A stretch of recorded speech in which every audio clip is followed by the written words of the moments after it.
Meus queridos, a paz do Senhor, eu sou o pastor Anderson Silva, você está na Academia de Pregadores. Estamos estudando as nossas lições bíblicas de escola dominical neste quarto trimestre. Na aula passada, falamos sobre o pecado do homem segundo o coração de Deus. E como abordamos, mesmo não sendo uma coisa tão boa, comentar sobre esses fatos de falhas, principalmente do homem como Davi, pelo qual eu particularmente tenho uma grande admiração. Esses fatos estão descritos na palavra de Deus para o nosso ensino. Na aula de hoje estudaremos a lição de número 11, do dia 15 de dezembro de 2019, e falaremos sobre as consequências do pecado de Davi. Nós veremos na aula de hoje que se Deus preserva esses fatos, mesmo do homem segundo o seu coração, para o nosso ensino, as consequências do pecado deste homem também são descritas na palavra de Deus, a fim de nos ensinar também, a fim de nos mostrar que todos os nossos atos têm consequências, sejam elas boas, sejam elas ruins. Nós veremos na lição de hoje que Davi foi perdoado pelo Senhor. O Salmo 51 mostra isso. Ele pede perdão a Deus, o Senhor o perdoa. Na verdade, quando Natã chega a Davi e conta aquela história para ele, cria uma parábola, podemos dizer assim, a respeito do homem que tinha diversas ovelhas e tomou a única ovelhinha do seu vizinho para matar e fazer um churrasco, para um amigo que chegou. Quando Natã fala com Davi, este homem és tu, Davi se arrepende e Natã fala com ele, fique tranquilo, o seu pecado já foi perdoado, porém a espada permanecerá na sua casa. Então, não obstante ser perdoado por Deus, as consequências do pecado vêm sobre a vida de Davi, e isso serve para o nosso ensino. Como disse Paulo a Timóteo, toda a escritura é inspirada por Deus e é apta para redarguir, para ensinar. E nós precisamos entender essas questões que aconteceram com Davi, entender as consequências do pecado de Davi, a fim de evitarmos o pecado, para que nós também não soframos as consequências das nossas falhas. Seja muito bem-vindo à nossa 11ª aula, a antepenúltima lição do trimestre, onde nós estudaremos sobre as consequências do pecado de Davi. Vamos ao texto áureo da nossa lição. O texto áureo está em 2 Samuel, capítulo 12 e versículo 10. O texto nos diz o seguinte: agora, pois, não se apartará a espada jamais da tua casa, porquanto me desprezaste e tomaste a mulher de Urias, o heteu, para que te seja por mulher. Então, o que Deus está falando com Davi é que eu acho interessante esse texto, porque Davi toma a mulher de Urias, Davi põe Urias na frente da batalha, Como nós já estudamos na lição passada, Davi comete um adultério, comete também um homicídio. Davi tem todo um plano engendrado para tentar livrar-se da sua culpa, para tentar ocultar o seu erro, mas o Senhor assume, é como se o Senhor, eu digo em termos bem comuns, o Senhor compra as dores de Urias, e o Senhor fala com Davi, você me desprezou. Na aula passada nós falamos que Davi pecou contra Urias, mas ele pecou também contra Deus, porque o que ele fez, a forma que ele fez, a injustiça que ele cometeu com Urias, Urias morreu na frente da batalha, sem nem saber por que estava morrendo. Urias morreu acreditando que estava morrendo em prol da nação de Israel, e ele estava, na verdade, morrendo numa atitude covarde de Davi, através de Joabe, sem dúvida, que era o chefe do exército, para ocultar o pecado do rei. Outros homens também morreram. Então, as consequências ou as atitudes de Davi para levar adiante o seu plano envolveu e prejudicou a vida de diversas pessoas e de diversas famílias. Então Deus diz a Davi, você tomou a mulher de Urias, o heteu, para que te seja por mulher, e você me desprezou por isso. Então o texto áureo é esse texto que nos mostra que o Senhor sempre vai atentar para o necessitado, para o oprimido. Verdade prática. O pecado é destruidor. O seu alvo é sempre desviar o homem da comunhão com Deus. E isso é importante nós entendermos. Não importa qual é a prática, hein? Qual é o ato que envolve a situação do pecado. Uma coisa nós precisamos compreender. O pecado tem como alvo tirar o seu alvo é sempre desviar o homem da comunhão com Deus. Isto é um alvo do pecado e é o que caracteriza o pecado. Qualquer coisa que a pessoa faz em qualquer esfera da sua vida que tira a sua comunhão com Deus, que quebra a comunhão com Deus, levando-o a um estado de depravação espiritual e moral. Não é? A verdade prática está sendo incisiva, nós falamos ontem, está sendo incisiva, nós falamos ontem aqui, aliás, falamos na aula passada sobre a questão do pecado, da pessoa chegar no estado de depravação espiritual, né? Quando o pecado não produz mais efeito na vida da pessoa, e o pecado leva o ser humano à depravação espiritual e à depravação moral. Vamos ao ponto central da nossa lição.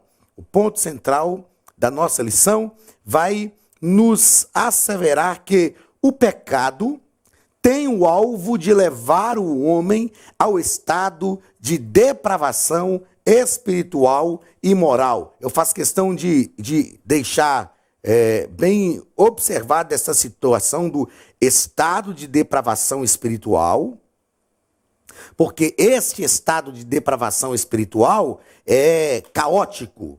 Esse estado de depravação espiritual é terrível, porque nesta situação o pecado não produz mais efeito em nós. O pecado precisa produzir um efeito em nós. Se temos comunhão com Deus, quando nós falhamos e o pecado quebra esta comunhão, isso precisa causar uma angústia na nossa vida. Nós olhamos para a vida de Davi e lemos o Salmo 51, por exemplo, nós observamos este mal que Davi sente por causa do pecado. Não obstante ser necessário Deus enviar Natã para alertar Davi, para chamar a atenção de Davi, para que ele compreendesse, para que a ficha dele caísse, digamos assim, mas Davi sente isso. Ele ora a Deus no Salmo 51 e diz: contra ti somente pequei, fiz o que aos teus olhos eram maus. Ele diz: o Senhor me quebrou, o Senhor me despedaçou, sustém-me com espírito voluntário, não retire de mim o teu espírito, torna a dar-me a alegria da tua salvação. Então a gente percebe esta angústia que o pecado produz na vida de Davi. Se o pecado não produz mais angústia em nós, se as falhas que nós cometemos não produz mais angústia em nós, isso indica que nós estamos trilhando o caminho da depravação espiritual. E este é um caminho perigoso, porque o caminho da depravação espiritual é um caminho que muitas vezes não tem volta. É o caso de Saul. Saul tornou-se depravado. O ser humano depravado, ele vai pecando e pecando cada vez mais, e como nesse estado de depravação espiritual, o pecado não produz esse efeito de angústia e de tristeza pelo afastamento da presença de Deus, o ser humano depravado está indicando que ele já se afastou totalmente de Deus, e ele não produz arrependimento no seu coração. E é um caminho muito perigoso, porque é um caminho que nos leva a perdição. Mas sabendo disso, nós precisamos buscar a graça de Deus sobre a nossa vida, clamar pela presença do Espírito Santo, porque é o Espírito Santo que convence o homem do pecado, da justiça e do juízo.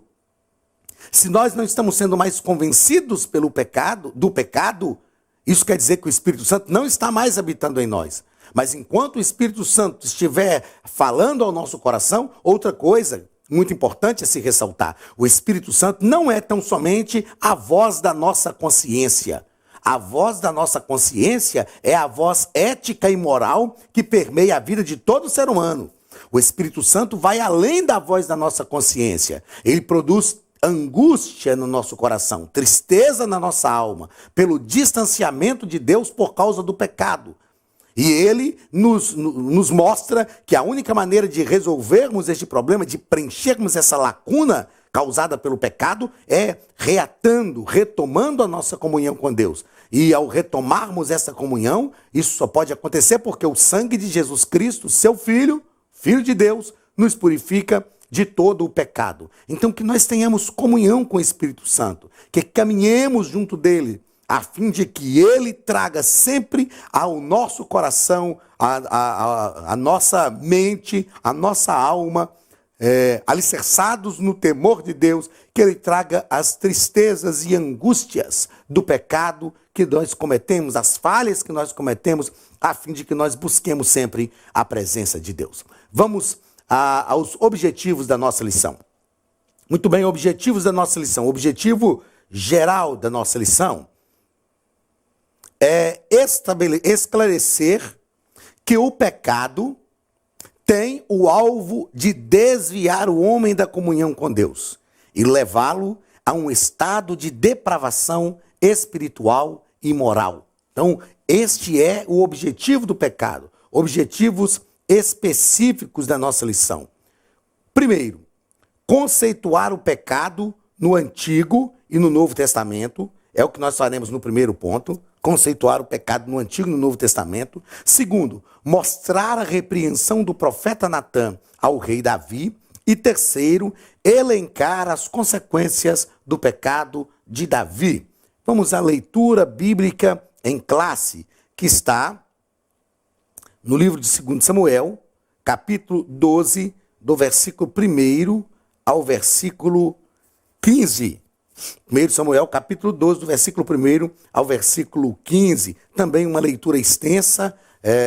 Na verdade, eu citei numa lição anterior aqui, até a lição passada, eu citei que era o texto mais extenso, e aqui nós temos um texto quase tão extenso quanto o texto da lição de número 10. A leitura bíblica em classe. 1 Samuel, capítulo 12, versículos 1 ao 15. E o Senhor enviou Natã a Davi, e entrando ele a Davi, disse-lhe: havia numa cidade 2 homens, um rico e o pobre. O rico tinha muitíssimas ovelhas e vacas, mas o pobre não tinha coisa nenhuma, senão uma pequena cordeira que comprara e criara. E ela havia crescido com ele, com seus filhos igualmente. Do seu bocado comia, e do seu copo bebia, e dormia em seu regaço, e a tinha como filha. E vindo um viajante ao homem rico, deixou esse de tomar das suas ovelhas e das suas vacas para guisar para o viajante que viera a ele. E tomou a cordeira do homem pobre e a preparou para o homem que viera a ele. Então o furor de Davi se acendeu em grande maneira contra aquele homem e disse a Natã: vive o Senhor, que digno de morte é o homem que fez isso, e pela cordeira tornará a dar o quadruplicado, porque fez tal coisa e porque não se compadeceu. Então disse Natã a Davi: tu és este homem. Assim diz o Senhor, Deus de Israel: eu te ungi rei sobre Israel, e eu te livrei das mãos de Saul, e te dei a casa de teu senhor e as mulheres de teu senhor em teu seio, e também te dei a casa de Israel e de Judá. E se isto é pouco, mais te acrescentaria tais e tais coisas. Por que, pois, desprezaste a palavra do Senhor, fazendo o mal diante de seus olhos?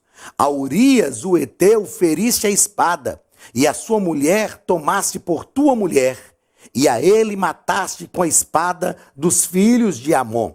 Agora, pois, não se apartará jamais da tua casa, não se apartará a espada jamais da tua casa, porquanto me desprezaste e tomaste a mulher de Urias, o heteu, para que te seja por mulher. Assim diz o Senhor: eis que suscitarei da tua mesma casa o mal sobre ti, E tomarei tuas mulheres perante teus olhos, e as darei a teu próximo, o qual se deitará com tuas mulheres perante este sol. Porque tu fizeste em oculto, mas eu farei este negócio perante todo Israel e perante o sol. Então disse Davi a Natã: pequei contra o Senhor. E disse Natã a Davi: também o Senhor traspassou o teu pecado, não morrerás. Todavia, porquanto com este feito deste lugar sobremaneira, a que os inimigos do Senhor blasfemem, também o filho que te nasceu certamente morrerá. Então Natã foi para a sua casa, e o Senhor feriu a criança que a mulher de Urias dera a Davi, e a criança adoeceu gravemente. Meus queridos, sem dúvida, quando nós lemos um texto como este, nós percebemos que Deus é incisivo. Nós percebemos que Deus é severo com Davi. E talvez alguém pode questionar, mas por que Deus agiu com Davi com tanta severidade? Por que palavras tão diretas e duras de Deus a Davi? O que nós precisamos entender é que Davi tinha uma comunhão intensa com Deus. Davi não poderia ter feito o que fez. Eu disse aqui na aula passada, e eu repito, fazendo novamente uma ressalva, não é que nós podemos pecar. O ideal é que nós não cometamos nenhum tipo de pecado, mas eu costumo dizer, ao falar principalmente para líderes, que existem pecados que um líder não pode cometer. O grande problema de Davi não foi só o adultério. O grande problema de Davi foi a maneira covarde como ele fez, como ele colocou Natã à frente do exército, como ele colocou Urias à frente do exército para morrer. Repito o que eu disse agora há pouco, Urias morre acreditando que estava morrendo em prol da nação, e ele estava morrendo por um ato covarde de Davi e de Joabe, para uma tentativa de ocultar o pecado de Davi. Isto despertou a ira de Deus. Deus não podia tolerar tal coisa. E outra situação, outra questão muito importante, era o tipo de comunhão que Davi tinha com Deus e que Deus tinha com Davi. É o que o próprio Deus fala com Davi: eu te dei a casa de teu senhor e as mulheres de teu senhor em teu seio, e também te dei a casa de Israel e de Judá. Aí o Senhor ainda fala com Davi, olha no versículo 8, e se isto é pouco, mais te acrescentaria tais e tais coisas. Deus está dizendo para Davi: eu te daria muito mais do que você tem. A comunhão que Davi tinha com Deus, Davi é chamado do homem segundo o coração de Deus. Então, quando Davi toma esta atitude, Davi trai a confiança de Deus. Ele não podia fazer isso. É como o próprio texto, Deus fala isso com Davi, no próprio texto. Eis que suscitarei, aliás, agora pois, não está versículo número 9, porque pois desprezaste a palavra do Senhor, fazendo o mal diante de seus olhos, Uria, o Eteu, feriste a espada e a sua mulher tomaste por sua mulher e a mataste com a espada dos filhos de Amon. Deus está dizendo para Davi: você não poderia ter feito isso. Como eu disse, existem pecados que são inconcebíveis. Davi tinha o que eu chamo de uma rede de proteção que poderia pará-lo. Né? Ele viu a mulher se banhando, ele mandou perguntar quem era a mulher. Primeiro que ele viu a mulher se banhando, ele deveria sair dali e esquecer aquilo. Depois, se ele mandou perguntar quem era a mulher, ao saber que era uma mulher casada, a mulher de Urias, um dos soldados fiéis do exército, ele deveria deixar isso para lá. Mas ele chama a mulher, né? Ele tem um filho, ele engravidou a mulher, e depois de fazer isso, ele vai engendrando todo aquele plano, como nós já tratamos aqui desde a lição passada. Então, Deus realmente tem uma atitude severa com Davi. Isto por causa do trato que o próprio Deus já tinha com Davi. Isso por causa do relacionamento que o próprio Deus já tinha com Davi. Quanto maior o nosso relacionamento com Deus, quanto maior a intimidade que nós temos com Deus, maior é a confiança que Deus deposita em nós. E quanto maior a confiança que Deus deposita em nós, melhor deve ser a resposta que nós precisamos dar ao Senhor. Vamos aos comentários da nossa lição. Na introdução da nossa lição, o nosso comentarista, pastor Osiel Gomes, nos coloca que a história de Davi nos ensina a não brincar com o pecado. Não podemos arriscar ou desafiar o pecado, pois ele é destruidor e seus resultados são trágicos. Eu fiz uma observação aqui, que Davi era o homem forte nas batalhas, que fragilizou-se diante do pecado. Davi era um guerreiro magnífico, tremendo, forte nas batalhas, mas fragilizou-se diante do pecado. Ninguém é forte demais diante do pecado. É por isso que Paulo aconselha a Timóteo dizendo: foge dos desejos da mocidade. É por isso que a palavra de Deus nos ensina a fugir da aparência do mal. Não se pode brincar com o pecado, porque ninguém é forte demais para brincar com o pecado e sair impune. Então precisamos ter cuidado.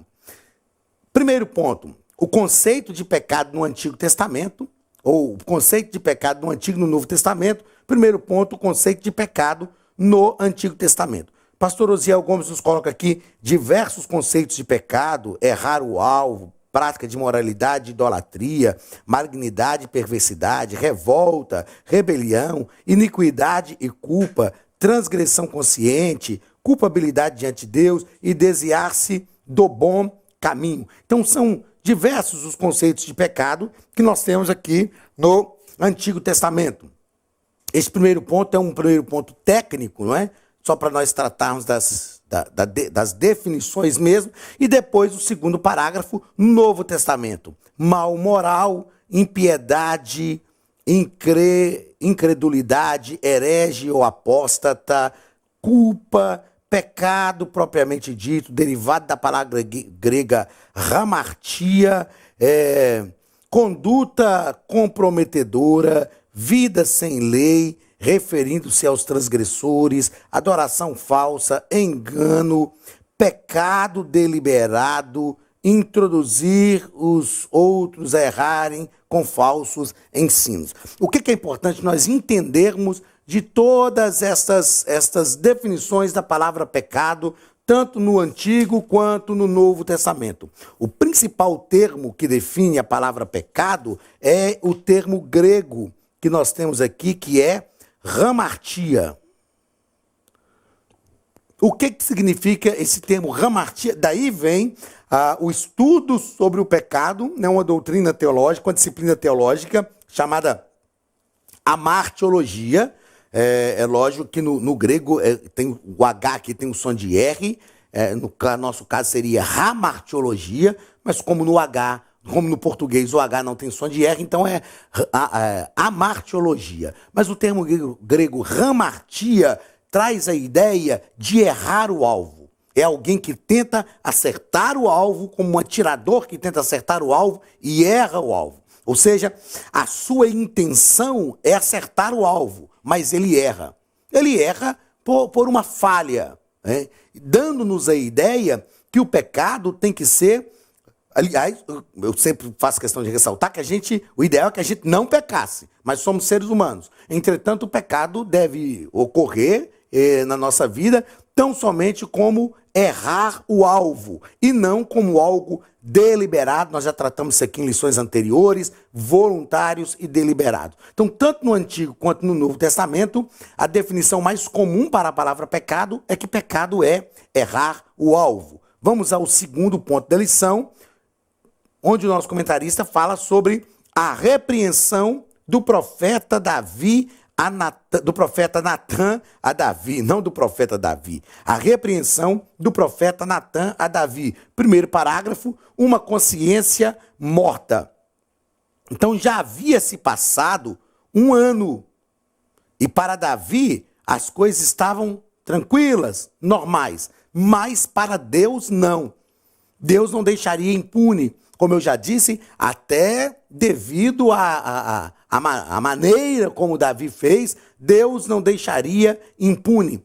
Uma coisa importante nós observarmos, que a intenção de Deus, ao demonstrar esse pecado de Davi, ao exteriorizar o pecado de Davi, não era envergonhar Davi, mas restaurá-lo. Porque o pecado que não é tratado não se cura com o tempo. Tem gente que diz o seguinte: o tempo é o melhor remédio. O tempo pode ser o melhor remédio para algumas coisas na vida, mas para aquelas coisas que devem ser solucionadas e nós não solucionamos, o tempo só vai complicar ainda mais. O pecado não resolvido, ele adoece com o tempo. A Bíblia diz que ele apodrece os ossos. Ele traz uma angústia muito grande. E Deus vai exteriorizar o pecado de Davi a fim de tratar com Davi. Não a fim de envergonhar Davi, mas a fim de tratá-lo. Como eu disse, todos os atos de Deus são permeados pelo seu amor e pela sua misericórdia. A consciência do rei estava morta. Foi necessária uma alegoria do profeta Natã, como nós falamos aqui no início, uma metáfora que Natã criou, né? Uma parábola, relatando a ação de um homem rico que pela força se apoderaria da cordeirinha única e amada de um pobre. Veja que Davi tinha um senso de justiça. Não obstante ter feito uma injustiça tão grande com Urias, Davi tinha um senso de justiça. Quando Natã conta aquela história para ele, o texto bíblico diz que ele irou-se e disse que aquele homem era digno de morte. E ele diz ainda, ele deve pagar quadruplicado. A lei mandava pagar 2 vezes mais. E Davi diz, não, ele deve pagar quadruplicado pela cordeirinha que ele tomou do vizinho. Um senso de justiça. Mas a consciência dele estava morta. E foi necessário Deus despertar a consciência de Davi. Segundo parágrafo, mostrando a gravidade do seu pecado. Deus vai fazer isso a Davi, mostrando a gravidade do seu pecado. À semelhança de Samuel e Elias, Natã age com energia e coragem para com Davi, denunciando-lhe os gravíssimos pecados. Aliás, o indicativo, tu és este homem, foi uma espada traspassada no coração do rei.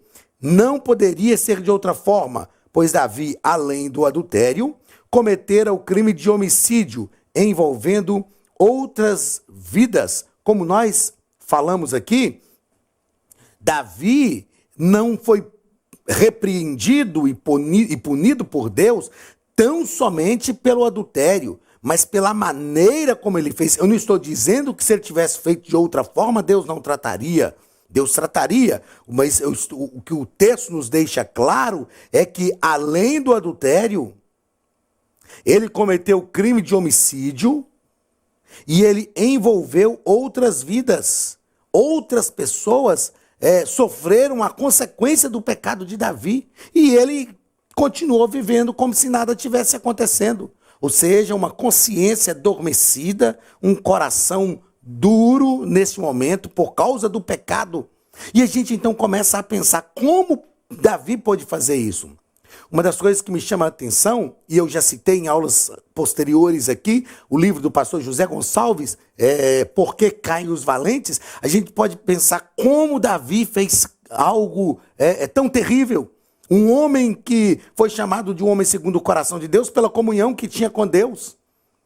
O homem segundo o coração de Deus, nós aprendemos aqui que é aquele que procura agradar a Deus. Mas o pecado produz isso. O pecado produz um afastamento de Deus. E esse afastamento nos leva a ter atos inimagináveis. Davi não percebeu o caminho que ele estava trilhando e ele não imaginou, ele não calculou, ele não previu que ia chegar em uma situação tão drástica. E foi necessário, então, o Senhor dar uma chacoalhada em Davi e despertá-lo. Ainda bem que nós estamos sendo ensinados hoje pela palavra de Deus. Ainda bem que nós temos exemplos como o de Davi para nós nos espelharmos e não fazermos o que ele fez. Porque se fizermos o que ele fez, chegaremos nas mesmas consequências que ele chegou. Vamos ao terceiro parágrafo deste segundo ponto. Traindo a generosidade divina. Davi trai a generosidade divina. Então, Natã, como porta-voz de Deus, disse tudo quanto Davi havia feito, tudo quanto Deus havia feito com relação a Davi, citou cada benefício, um por um. Alguns benefícios citados, né? Livramento das mãos de Saul, o reinado sobre Judá e Israel, dentre muitos outros privilégios que Deus tinha dado a Saul, a Davi, dentre muitas coisas que Deus tinha feito a Davi. Ou seja, Deus está falando para Davi, tudo que eu fiz para você não foi suficiente. E o que me chama a atenção no texto bíblico é que Deus fala com Davi, se isso era pouco, eu te daria tais e tais coisas. Ou seja, Deus está dizendo, eu te acrescentaria aquilo que fosse necessário. Entretanto, Davi reconheceu a sua transgressão, sabia que havia pecado contra o Senhor. Como eu falei na lição anterior, Davi não tem a síndrome de Adão. Ele reconheceu o seu pecado, né? Adão, quando o Senhor chegou para ele, Adão disse, foi a mulher que o Senhor me deu. Ela me deu do fruto e eu comi. E isto é um grande aprendizado também que nós temos com Davi. E eu já disse aqui que isto me faz entender porque Davi também é um homem segundo o coração de Deus. Davi tem uma capacidade de arrependimento que nós não encontramos em nenhum outro lugar da Bíblia. Então, pela misericórdia divina, Davi foi perdoado, mas ele deveria arcar com as consequências dos seus pecados. As consequências são irrevogáveis. Nós arcamos com as consequências. Eu me lembro que, alguns anos atrás, na nossa congregação, uma irmã chegou para mim e disse, pastor, ora pelo meu filho está preso. Eu falei, ô irmã, vamos orar sim. Ela disse, ele matou um rapaz, mas agora ele se converteu na cadeia e Jesus tem que tirar ele de lá. Eu falei, não, irmã, peraí. Ele se converteu na cadeia, até o comportamento dele agora vai ser diferente e ele pode conseguir uma diminuição na pena, até por bom comportamento e algumas outras coisas mais no regime de progressão penal que nós temos no país. Mas ele tem uma dívida social, ele tem que cumprir a pena dele. Ele não tem que sair de lá, Jesus não tem que tirar ele de lá. Que ele aproveite o tempo que ele está lá para ele desenvolver a comunhão com Deus, para ele pregar a palavra de Deus a outros presos, já que ele já conhecia o Evangelho, e agora voltou para Jesus, mas existe uma pena, e que é a consequência, ele já está perdoado, mas a consequência do pecado ele vai ter que pagar. Terceiro ponto da nossa lição, as consequências do pecado de Davi, né? Primeiro parágrafo, as consequências pelos pecados cometidos. Algumas consequências, a perda do filho, foi a primeira consequência, né? Em segundo lugar, o escândalo sexual de seu filho Aminon com a sua filha Tamar. O irmão Aminon era irmão por parte de pai de Tamar, era filho de outra mulher de Davi, mas ele se afeiçoou a Tamar e a violentou. Terceiro, o assassinato de Aminon. A Tamar era irmã de Absalão, irmã tanto por parte de Davi quanto por parte de sua mãe também. E Absalão irou-se com Aminon e o matou. Quarta consequência, a tentativa de usurpação do trono por Absalão. Absalão se revoltou contra o pai, tentou usurpar o trono. O pai teve que declarar guerra a Absalão. Absalão foi morto por Adonias, né?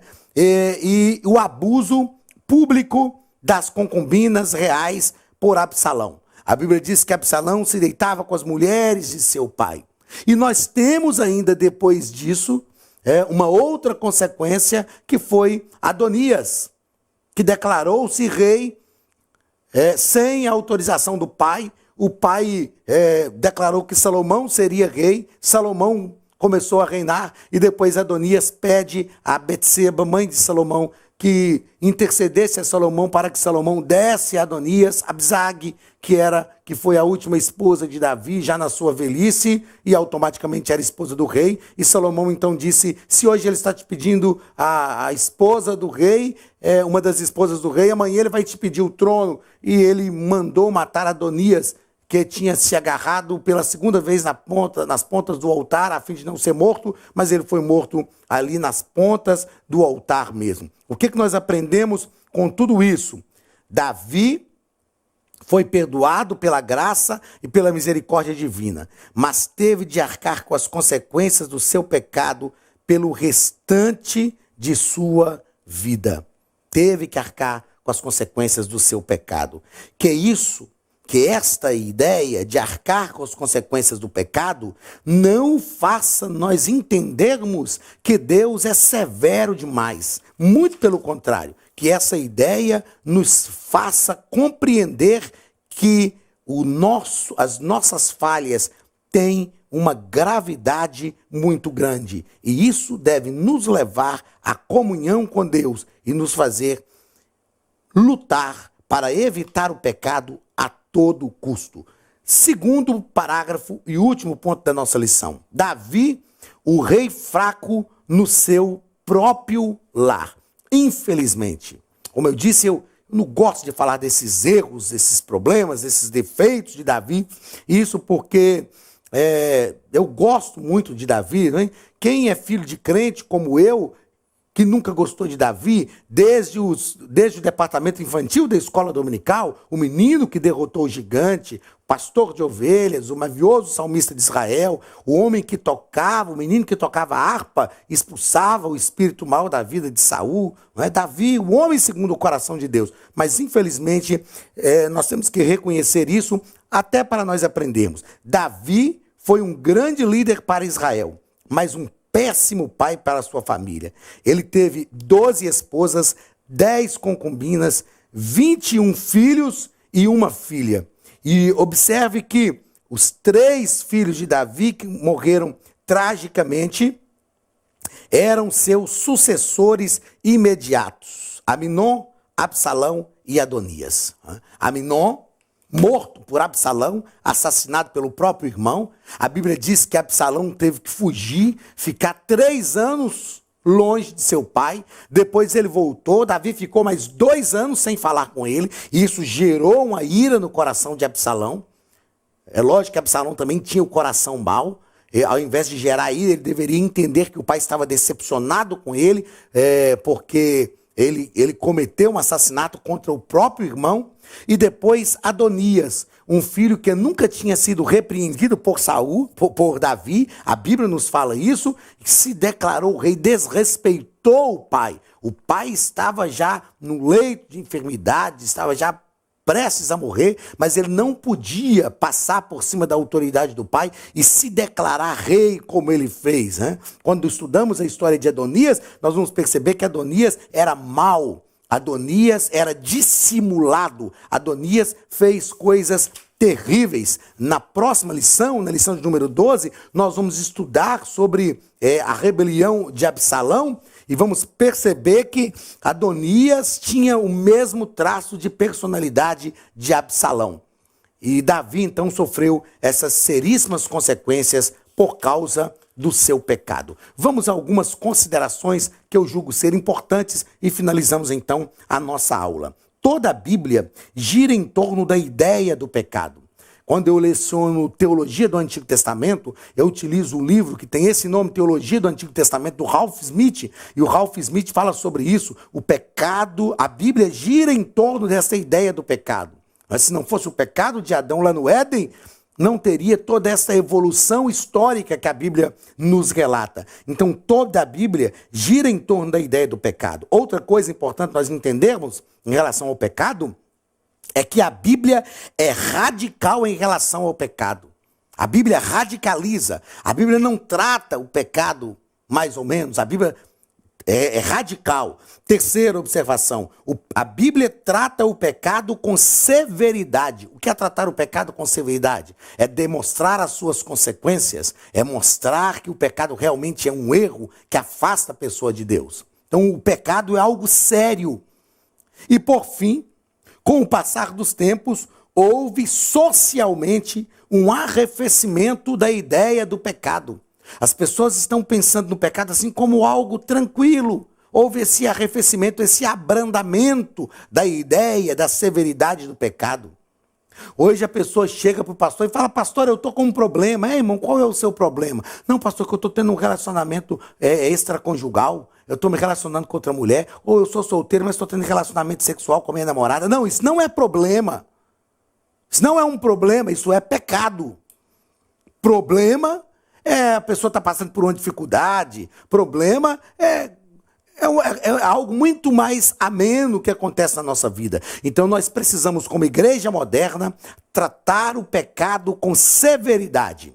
Eu não estou dizendo que nós temos que punir as pessoas de qualquer jeito, mas nós temos que tratar a ideia do pecado. O pecado é algo radical na Bíblia. O pecado é algo severo e que nos afasta de Deus. E não há nada pior do que viver afastado da presença de Deus. Que Deus tenha misericórdia de nós, que Deus nos ajude a compreender estas coisas, que nós evitemos o pecado não pelo medo de ir para o inferno, mas que nós evitemos o pecado pelo prazer da comunhão com Deus. Porque a comunhão com Deus nos dá prazer e o pecado nos tira o prazer desta comunhão. Que o Espírito Santo esteja sobre a tua vida, sobre a tua casa. Que o Espírito Santo nos ajude a ser pais de família, a ser exemplo para os nossos filhos e que a graça de Deus venha sobre nós para a glória do seu nome. Deus te abençoe. Um abraço do pastor Anderson Silva, da Academia de Pregadores, e até a semana que vem, em nome de Jesus.